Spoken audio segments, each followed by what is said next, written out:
दुनिया में कितना गम है और मेरा गम कितना कम है। ठीक धनु राशि पे बिल्कुल सटीक बात बैठती है। खुद का गम लगता है, लेकिन जब भी दुनिया का गम देखेंगे खुद का गम भूल जाएंगे कि अरे यार वो कितना परेशान है। ऐसा नहीं कि खुद की देख ले, खुद का गम भूल जाएंगे कि हाँ ठीक है मैं तो चला ही लूंगा। और वही धनु राशि है। ऐसा कोई मिल जाए तो कहीं ना कहीं धनु राशि उसकी होगी, चाहे सूर्य राशि हो, चाहे चंद्र राशि हो, चाहे लग्न राशि हो। बात धनु राशि की करेंगे और शनि अस्त होकर के आपको क्या खुशियां दे रहे हैं, यहाँ पे गम की बात नहीं है। खुशियां कैसे आ सकती है या क्या है आने वाले समय में, यह जो समय रहेगा शनि अस्त का 11 फरवरी से लेकर के ठीक 16 मार्च 2024 तक का। बात यहां पे ऐसी है कि आपने शनि की साढ़े साती भुगत ली। आने वाले समय में शनि की ढैया भी होगी। शनि की ढैया, यह जो इसका शनि का टाइम पूरा होगा तृतीय भाव का, उसके बाद में शनि की ढैया आएगी। इसके ऊपर एक डेडिकेटेड वीडियो जरूर बनाएंगे अपन। अभी का समय आपके लिए यह शनि अस्त का बहुत ज्यादा इंपॉर्टेंट है, क्योंकि आने वाले समय में शनि ढैया आएगी और यही जो समय रहेगा आपको प्रिपेयर कर देगा बिल्कुल से कि शनि ढैया आपके लिए कैसी रहने वाली है। लेकिन यहां पे शनि अस्त की अगर बात करते हैं तो शनि अस्त हो रहे हैं सूर्य से। यह एक सामान्य प्रक्रिया है सूर्य का किसी भी राशि में जाना, वहां के ग्रहों को अस्त कर देना, सिवाय राहु केतु को। राहु केतु को सूर्य ग्रह अस्त नहीं कर पाते। सूर्य राजा है, जहां जाएगा उसका प्रभाव तेज होगा।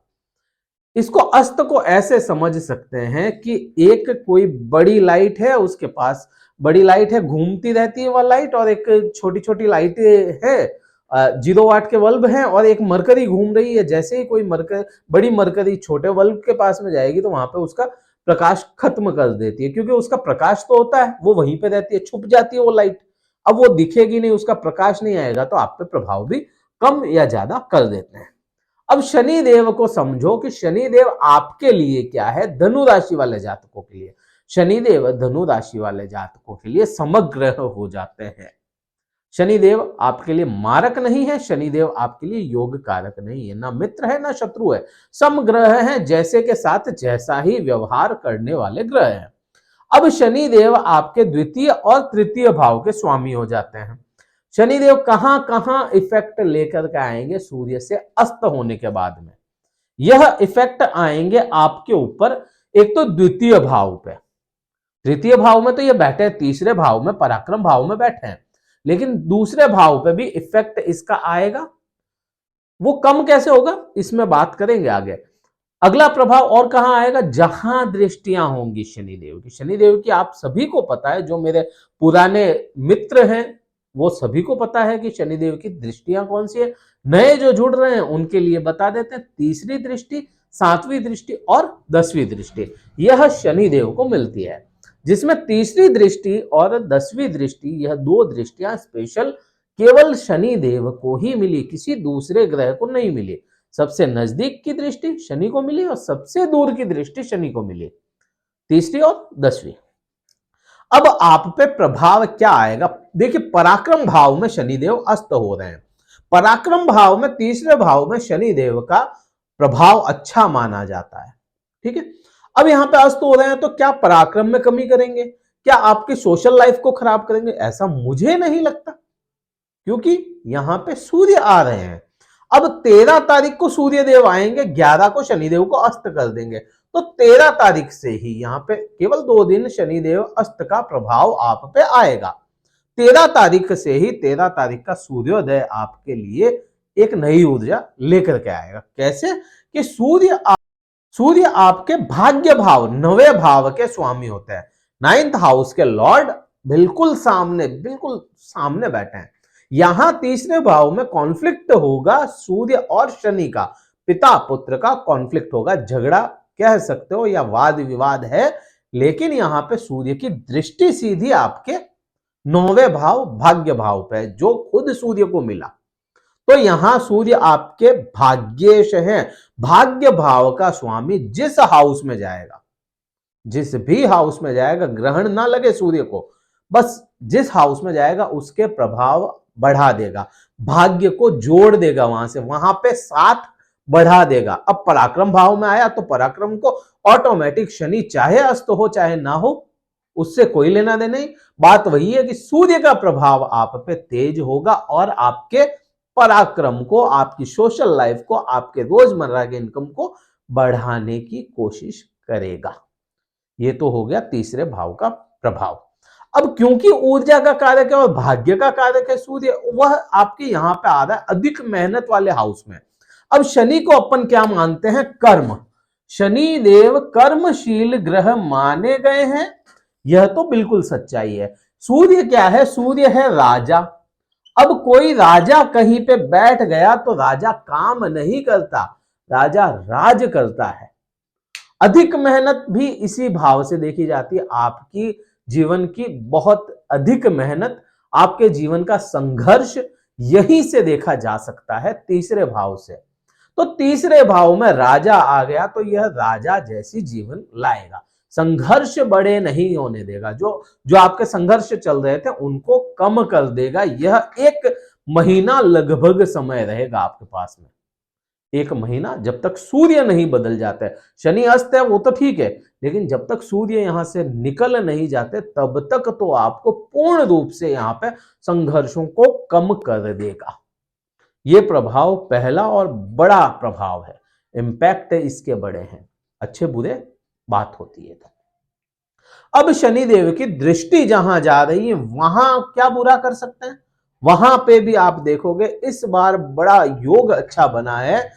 ये योग मैं मानूंगा काफी समय बाद ऐसा बना है धनु राशि या सभी राशियों के लिए, क्योंकि मंगल इस समय में उच्च के स्वभाव में चल रहे हैं, उच्च राशि में है मंगल। मंगल आपके मकर राशि में है, तो यहां पे मंगल का उच्च हो जाना, मंगल मीन्स आपके पंचम भाव के स्वामी, आपका इष्ट ग्रह।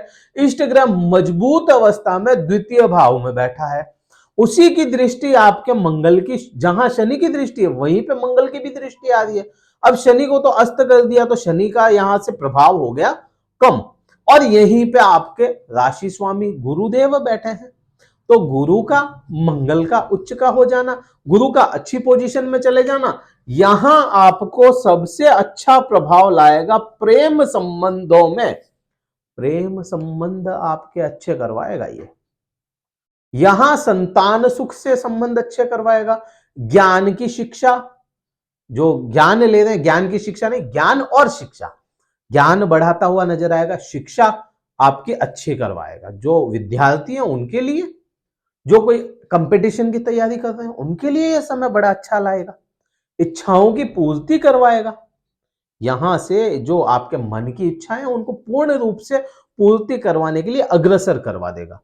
अगर कोई इच्छा है कि हाँ ऐसा होना चाहिए, ये करना है, बिजनेस करना है, कोई भी इच्छा ऐसी है, उसकी शुरुआत इस समय में कर दी तो आपको सफलता इस समय में मिलो, चाहे 2 महीने बाद, चाहे 6 महीने बाद में, वो जैसी इच्छा वैसा समय, लेकिन मिलेगी जरूर अगर शुरुआत इस समय में हो जाती है।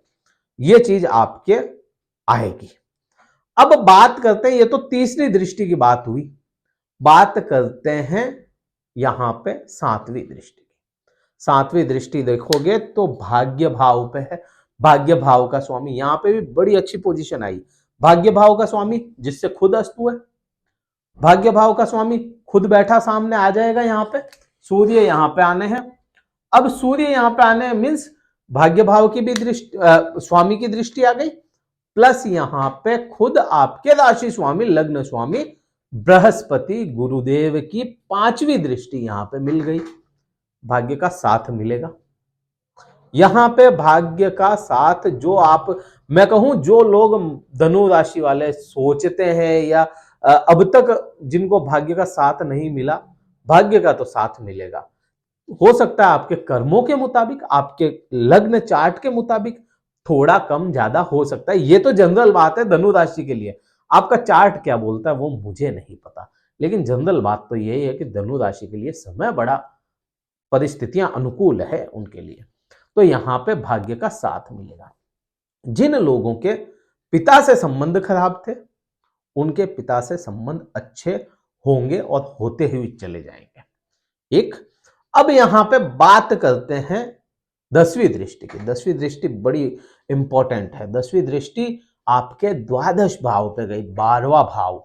12वें भाव को आप में क्या समझते हैं? 12वें भाव लंबी दूरी की यात्राएं, 12वें भाव को आप कह सकते हैं कोर्ट केस, किसी प्रकार के एलिगेशन, पति पत्नी के वो आंतरिक संबंध जो केवल पति पत्नी तक सीमित होते हैं, बेडरूम प्लेजर्स। पति पत्नी नहीं है और लिव इन में भी काफी आजकल चलन चल रहा है, तो उनमें भी बेड प्लेजर्स धनु राशि वाले जातकों को मिलता रहेगा। कैसे? क्योंकि शनि की तो दृष्टि है। अब शनि की दृष्टि है तो वहां से तो शनि देव ने तो कर दिया मंदा, लेकिन उसके स्वामी कौन होते हैं? डिस्पोजिटर कौन है? 12वें भाव के, आपके 12वें भाव के डिस्पोजिटर है खुद मंगल, और मंगल पोजिशनल अच्छे बैठे हैं। अच्छी पोजीशन मंगल की है तो उस भाव को ऊर्जा डाल देंगे, चाहे कहीं से भी कैसे भी डाल दे, तो यहां पे ऊर्जा डाल देंगे। किसी प्रकार का एलिगेशन आप पे चल रहा था तो वह एलिगेशन हटने के बहुत बड़े योग हैं इस समय में।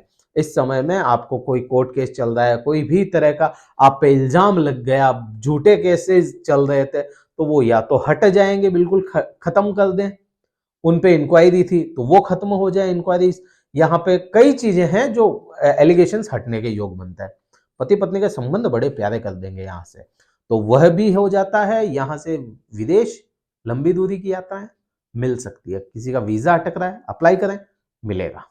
तो ये योग इस प्रकार से शनि देव का अस्त होना आपके लिए फायदेमंद साबित होगा। उसके बाद में शनि उदित हो जाएंगे वापस, तो भी आपको तो फायदा ही है। शनि आपके लिए क्योंकि मारक है नहीं, योग कारक भी है नहीं, समग्रह है, आपको फायदा ही देंगे। तो कुल मिलाकर के इस समय में आपको घबराने की जरूरत नहीं। कोई कुछ कहता है कि ऐसा हो जाएगा वैसा हो जाएगा, ऐसा कुछ नहीं है। समय आपके लिए अनुकूल है, परिस्थितियां किसी भी प्रकार से विपरीत नहीं है धनु राशि वाले जातकों के। बात वही, लग्न चार्ट अलग है सबका, सबका प्रभाव भी अलग हो सकता है। ये एक जनरल बात थी धनु राशि के लिए। क्या उपाय करें? उपाय बड़ा यहाँ पे आपको करना चाहिए।